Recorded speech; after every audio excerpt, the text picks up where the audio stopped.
Good morning and Jai Hind everyone. Welcome to Geography class. Dear students, today we are going to start a new chapter named Major Landforms of the Earth. So I hope everyone is having book.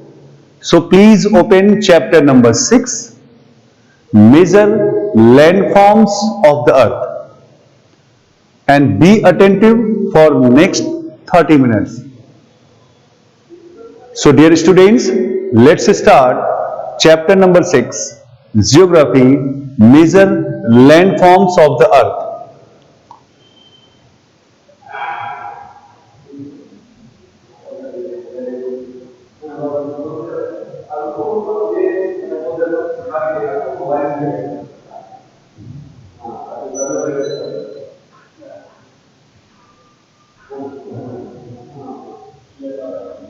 So dear students, the chapter is Major Landforms of the Earth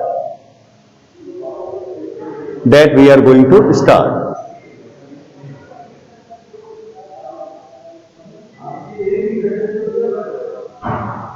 So dear students, as you know that the surface of the earth is not uniform. ये जो अर्थ का surface है वो एक जैसा नहीं है.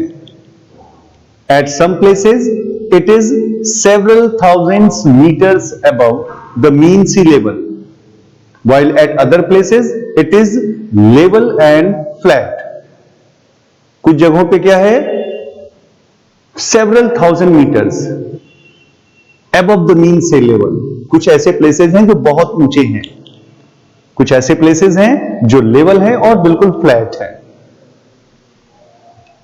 So these variations on the land surface, dear students, these variations on the land surface are called relief features or landforms. जितने भी तरह के landforms हैं अर्थ पे, चाहे वो उनकी हाइट ज्यादा हो, चाहे वो फ्लैट हो, है ना, चाहे वो लेवल्ड हो, तो they are known as relief features और landform. Clear? So dear students, now the next one is which you have to understand that do you know that there is a continuous movement taking place within the earth? आपको पता है कि अर्थ के अंदर लगातार movement होते रहते हैं, continuous movement. And you know the ground where we are standing, on which we are standing, that is also slowly moving. वो भी धीरे धीरे मूव कर रहा है. The landforms on the earth's surface have been created and developed by two type of forces. तो earth surface पे आप जैसा भी लैंडफॉर्म्स देखते हैं, जैसा भी, वो सारे जितने भी हैं वो जो क्रिएट हुए हैं, they are of two types of forces. दो तरह के फोर्सेस से वो क्रिएट हुए हैं. One is tectonic forces and another one is gradational forces. Clear? Which two types of forces? Tectonic forces and gradational forces. After that, now the question is, what is tectonic forces?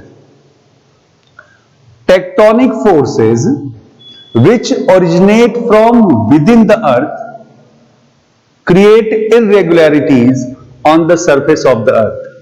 पहले तो tectonic forces कहां से originate होते हैं? तो वो अर्थ के अंदर से ओरिजिनेट होते हैं. ठीक है ना? वो अर्थ के अंदर से जो मूवमेंट है, जो उसका जो ओरिजिन है, वो अर्थ के अंदर से है. They are also known as tectonic forces और इंटरनल फोर्सेस. तो the tectonic forces which originate from within the earth, it create regularities, irregularities, यानी कहीं पर बहुत हाई लैंड, कहीं पे लो लैंड, कहीं पे flat land. So the tectonic or the internal force is responsible for the upliftment and subsidence of the earth surface. तो ये जो टेक्टोनिक फोर्स है, ये जो इंटरनल फोर्स है, वो अर्थ सरफेस के अपलिफ्टमेंट या सबसिडेंस के लिए रिस्पॉन्सिबल है.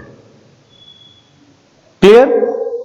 टेक्टोनिक या internal force is responsible for the upliftment and subsidence of the earth surface. After that the gradational forces, ये कहां से ओरिजिनेट होते हैं? तो the gradational forces originate from outside the earth. ये जो ग्रेडेशनल फोर्सेस हैं वो अर्थ के आउटसाइड से ओरिजिनेट होते हैं. जैसे टेक्टोनिक फोर्सेस अर्थ के अंदर से ओरिजिनेट होते हैं एंड ग्रेडेशनल फोर्सेस वो अर्थ के बाहर से ओरिजिनेट होते हैं. It modifies the irregularities created by the internal forces. मैंने कहा था ना कि इंटरनल फोर्सेस से irregularities क्रिएट होती है अर्थ पे. उसी irregularities को ये मॉडिफाई करता है, चेंज करता है. So the gradational or external forces continuously wear down and rebuild the land surface. तो ये जो ग्रेडेशनल या एक्सटर्नल फोर्सेस हैं वो लगातार टॉप लेयर को रिमूव करते रहते हैं और नया लैंड सरफेस बिल्ड करते हैं. ग्रेडेशनल फोर्सेस और external forces. Now the wearing away of the surface of the earth is called halogen. जब चाहे वो रनिंग वाटर हो, चाहे वो सी वेव्स हो, चाहे वो विंड हो, अगर उसकी वजह से अर्थ का टॉप लेयर अगर रिमूव होता है, वहां से रिमूव हो जाता है, तो उसको बोलते हैं सरफेस. बहुत तेज हवाएं चलती हैं तो बहुत तेजी से टॉप लेयर रिमूव होता है वहां से ना, that is known as erosion. It causes the lowering of the surface. ये क्या करता है? ये ऊपर से इरोड कर करके उस सरफेस को लो कर देता है, लोअर कर देता है. The rebuilding of the earth surface is done by deposition. तो जब एरोजन होता है, वहां से जब विंड हो, चाहे रनिंग वाटर हो, चाहे सी वेव्स हो, जब वहां से वो मटेरियल उठाते हैं या वहां से अपने साथ ले जाते हैं, तो कहीं ना कहीं जाकर वो उसको डिपॉजिट कर देते हैं. उसी को बोलते हैं rebuilding of the earth surface, that is deposition. तो the process of erosion and deposition are mostly carried out by. तो ये जो प्रोसेस है एरोजन का या डिपोजिशन का, ये करते कौन है, किसके द्वारा होता है? तो that is by running water, glaciers, wind and sea waves. They are the agent. They are the active agent of erosion as well as deposition. Clear? Okay. After that, the way the landforms have developed on the Earth's surface offers a sound basis for their classification. देखो, जिस तरह से landforms form हुए हैं या develop हुए हैं, उसी के हिसाब से उनका क्लासिफिकेशन किया जाता है. The three major types of landforms classified on the basis of their elevation, relief and slope are. अगर तीन मेजर टाइप्स ऑफ लैंडफॉर्म्स की बात करें जो कि उनके एलिवेशन, रिलीफ और स्लोप पे बेस्ड है, तो उसके हिसाब से जो अर्थ सरफेस है वो थ्री टाइप्स में डिवाइड किया गया है. क्या क्या? Mountains, plateaus and plains. Dear students, we have to understand that on the basis of elevation, relief and slopes, earth surface is divided into three. कौन कौन से, किस किस में डिवाइड किया? Mountains, plateaus and plains. तो basically today we will discuss about mountains. Clear? Okay. तो सबसे पहले माउंटेन्स की बात करें. पहले ये जानो कि माउंटेन्स किसको कहेंगे. तो अ mountain is a huge land mass which rises more than 900 meter above the mean sea level. Mountain एक ह्यूज लैंड मास है जो कि मीन सी लेवल से 900 मीटर अबव चला जाता, राइज कर जाता है. और इसका हाफ जो है माउंटेन सरफेस का, that should have steep slopes. उसका हाफ जो माउंटेन का है वो एकदम स्टीप स्लोप होना चाहिए, तभी उसको माउंटेन कहा जाएगा. तो उसकी हाइट क्या होगी? कितना राइज करता है? 900 मीटर। और half of the mountain surface क्या होना चाहिए? उसका स्टीप स्लोप्स होना चाहिए। You know that the mountains are the highest landforms and occupy about 1/4 of the total land area of the earth. Mountains क्या है? ये highest landforms हैं और ये टोटल अर्थ का जो लैंड एरिया है उसका 1/4 कवर करता है, यानी 1/4 area of the land of the earth is covered by mountains. The different forms of mountains are, now मैं माउंटेन्स किस किस तरह के होते हैं वो ध्यान से मेरी बात सुनिए, listen it carefully. A mountain range, पहले तो ये जानो कि what is a mountain range. तो it is a system of mountains and hills having peaks and valleys arranged in a line. क्या है माउंटेन रेंज? ये माउंटेन्स और हिल्स का एक लाइन है जिसमें पीक्स हैं, वैलीज हैं और ये एक सिंगल लाइन में अरेंज्ड हैं। They are known as mountain range. Then what is mountain chain? It has several parallel long and narrow ranges. कई सारे लॉन्ग और नैरो रेंजेस को मिला दे तो वो माउंटेन चेन हो जाएगा। What is mountain system? It has several mountain ranges separated by valleys. ये वो माउंटेन रेंजेस है जो किसी न किसी वैलीज से सेपरेटेड है। Then a cordillera, it is a Spanish term है ये, which refers to several mountain groups and systems. Several mountain groups और system को ही कॉर्डिलेरा कहते हैं, स्पेनिश टर्म है ये। It is generally huge mountain belt stretching almost across the entire continent like the western Cordillera in north America. ये huge mountain belt है जो continent के एक डायरेक्शन से लेकर दूसरे डायरेक्शन तक पूरे कॉन्टिनेंट में जो फैला होता है। एक एग्जांपल है वेस्टर्न कॉर्डिलेरा जो कि नॉर्थ अमेरिका में है। उसके बाद mountains are of various heights. देखो माउंटेन्स के हाइट्स अलग अलग होते हैं, उनके शेप्स अलग अलग होते हैं। एंड दीज वेरिएशन, ऐसा क्यों होता है कि उनके हाइट्स और शेप अलग अलग होते हैं? बिकॉज ऑफ दियर एज, वो कितने पुराने हैं उस हिसाब से उनके हाइट्स और शेप्स डिटरमाइन होते हैं। For example the Himalayas are young mountains. Himalayas क्या है? वो यंग माउंटेन्स हैं। That's why they are very high and they have conical peaks. उसके पीक्स कैसे होते हैं? कॉनिकल होते हैं, बहुत हाई होते हैं यंग माउंटेन्स और उनके पीक्स कॉनिकल होते हैं। लेकिन अगर ओल्ड माउंटेन्स की बात करें तो Aravallis, the Aravallis are very old और इसीलिए जो उनका जो पीक है वो राउंड है, इट इज नॉट कॉनिकल। ठीक है, तो एज के हिसाब से अगर माउंटेन्स यंग हैं तो वो बहुत हाई होंगे, उनके पीक कॉनिकल होंगे, और अगर माउंटेन ओल्ड हैं तो उनके पीक्स कैसे हो जाएंगे? वो राउंडेड हो जाएंगे। आफ्टर दैट, तो on the basis of their origin mountains are classified into 3 different types. Mountains को 3 डिफरेंट टाइप्स में क्लासिफाई किया। किस किस में? Fold mountains, block mountains and volcanic mountains. सबसे पहले फोल्ड माउंटेन्स। देखो most of the modern ranges of the world like Himalayas, the Alps, the Rockies and the Andes, they are the example of fold mountains. ये सब जो मैंने mountains के name लिए हैं, माउंटेन्स रेंजेस के, ये फोल्ड माउंटेन्स के एग्जांपल है। As these mountains are formed recently they are known as young fold। क्योंकि ये माउंटेन्स रिसेंट बने हैं इसलिए इसको यंग फोल्ड माउंटेन्स कहा गया।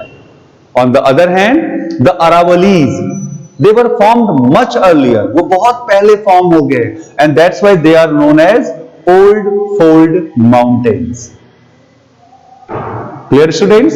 Okay. Originally the rock strata of the fold mountains was let down as sediments in water bodies। Water bodies में sediments की तरह से इसको डिपॉजिट किया रॉक स्ट्रेटा को। फिर क्या हुआ? The rock strata was later uplifted bye horizontal compressional forces. which crumpled the top layer of the sediments into arches and troughs. ये जो रॉक स्ट्रेटा अपलिफ्ट हुए जब हॉरिजॉन्टल कंप्रेशनल फोर्सेज उस पर लगे, जिसने उसके टॉप को क्रम्पल्ड कर दिया और सेडिमेंट जैसे आर्चेस और ट्रफ्स बना दिया. Horizontal compressional forces. मैं आपको एक डायग्राम दिखाता हूं, इमेज दिखाता हूं तो मेरी बात समझ में आ जाएगी. Look this.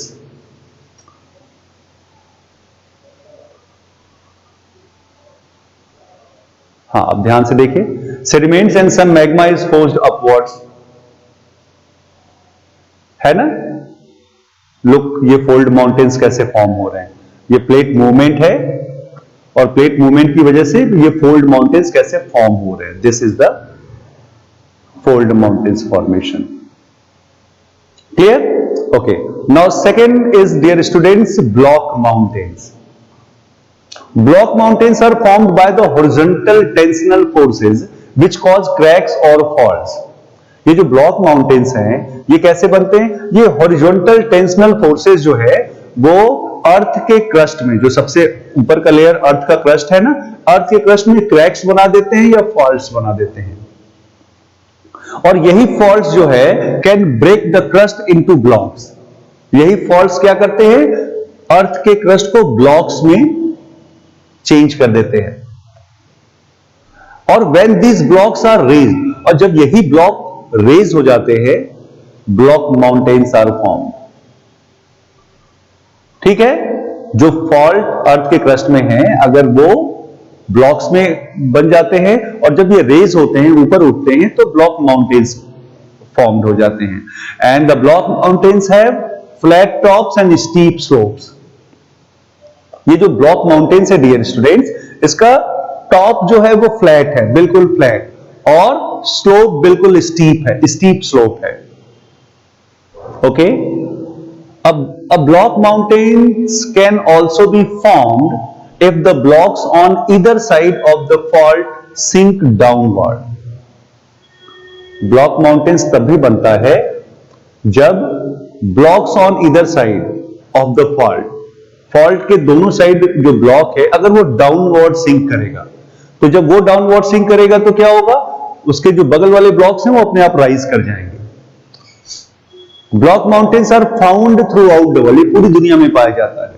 अगर कुछ एग्जांपल्स की बात करो तो the Black Forest in Germany, the बॉस्केस in France, the Sierra Nevada in California USA, and the Salt Range in Pakistan. These are the examples of block mountains. चलो उसका इमेज दिखाता हूं. Just see the image once. Look this. है ना. ये सब ये क्रैक्स या फॉल्स है. ठीक है. और देखो ये दोनों ब्लॉक क्या हो गए? राइज कर गए. राइज कर गए तो क्या बन गए? Block mountain. और इसका टॉप देखो बिल्कुल फ्लैट है और इसका जो स्लोप है वो बिल्कुल स्टीप स्लोप है. Clear? This is the formation of block mountains. Clear students? देख लिया आपने. Okay. Now the third one is volcanic mountains. Dear students, formation of a volcanic mountain is associated with volcanic activities. Volcanic mountain का formation कैसे किससे होता है? Volcanic activities से related है. When a volcano erupts, जब कोई volcano erupt होता है तो उसमें से क्या निकलता है? Hot magma, और great force के साथ निकलता है. उसके बाद ये मैग्मा वहां से निकलकर कहीं एक जगह जाकर एक्यूमुलेट हो जाता है, इकट्ठा हो जाता है around the went of the volcano. वो वॉल्केनो के चारों तरफ जो वेंट है उसके चारों तरफ वो इकट्ठा हो जाता है. And generally forms a tall cone shaped mountain. और एक टॉल और कोन शेप्ड माउंटेन बना देते हैं और इसी को कहते हैं द वॉल्केनिक माउंटेन. क्लियर? ये जो हॉट मैग्मा वॉल्केनिक एरप्शन के समय बाहर निकलते हैं वो वॉल्केनो के वेंट के चारों तरफ एक्यूमुलेट हो जाते हैं और ये टॉल कोन शेप्ड माउंटेन बनाते हैं. They are known as volcanic mountain. कुछ एग्जांपल्स हैं. The important volcanic mountains of the world are Etna and Vesuvius in Italy, Kilimanjaro in Africa, Cotopaxi in South America, Krakatoa in Indonesia, Fujiyama in Japan, and Renner in USA. These are the examples of volcanic mountains. Now I am going to show you the picture of image of volcanic mountains. Dear students, look this. This is the vent, और जब यहां से magma बाहर निकलता है, ये इसी के चारों तरफ इस तरह से, इसी के चारों तरफ ये जो है इकट्ठा हो जाते हैं और धीरे धीरे ये टॉल कोन शेप जो है माउंटेन बनाते हैं. They are known as volcanic mountain. Clear? Okay, so dear students, this was about today's chapter and topics. Dear students, as you have seen that today mainly we have discussed about major landforms of the earth. What I said that earth जो है, पूरा earth surface जो है वो 3 types of land forms में divided हैं. कौन कौन से? Mountains, plateaus and plains. फिर हमने माउंटेन्स के बारे में पढ़ा. We have different types of mountains like fold mountains, block mountains and volcanic mountains. So dear students, it is my humble request to each and everyone that please read all the topics very carefully. आज जो भी मैंने mountains का पढ़ाया है, just read it properly, just read it carefully. So we will meet in next class with new topics of the chapter. Till then, thank you and have a nice day.